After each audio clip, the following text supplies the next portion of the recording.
Welcome back sa aking channel. Jinky Pacquiao hinangaan ng mga netizens dahil sa pagmamahal at respeto na ipinapakita sa mother-in-law na si Mommy Junisha. Panuurin at pakinggan ang buong detalye.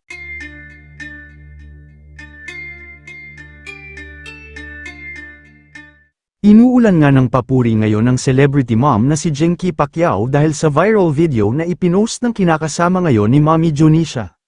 Dahil makikita sa naturang video kung gaano kamahal ni Jinky ang ina ni Manny Pacquiao, makikita rin kung gaano kalaki ang respeto niya sa kanyang mother-in-law.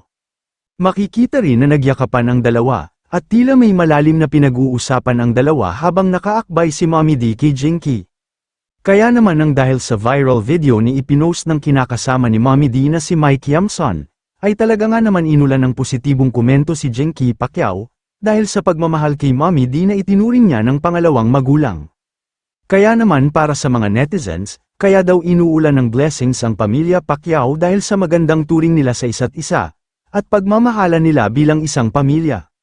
Lalo na daw ang respeto sa isa't isa, tulad na lang daw ng ipinapakita ni Jinky sa ina ni Pacquiao, na dapat daw ganito, aftularan si Jinky, hindi na rin naman daw ito nakakapagtaka.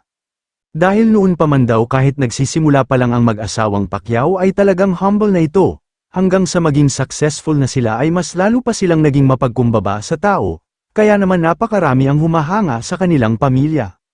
Kaya nga pati ang anak nila ay sobrang babait din at sobrang mapagmahal sa kanilang lola na si Mommy Junisha, dahil naturuan ng maayos ng mag-asawang Jinky at Manny, isa lang ang pamilya Pacquiao na hinahangaan ng maraming Pilipino, dahil sa kanilang magandang pag-uugali na ipinapakita sa publiko, na hindi lahat ng mayayaman ay mapagmataas, dahil mas marami pa rin sa kanila ang mapagkumbaba. For today's video mga kabagang ayan, dito natin makikita kung gaano ka magalang si Jinky sa kanyang mother-in-law, at kung gaano din ka-sweet si Mommy D sa kay Jinky.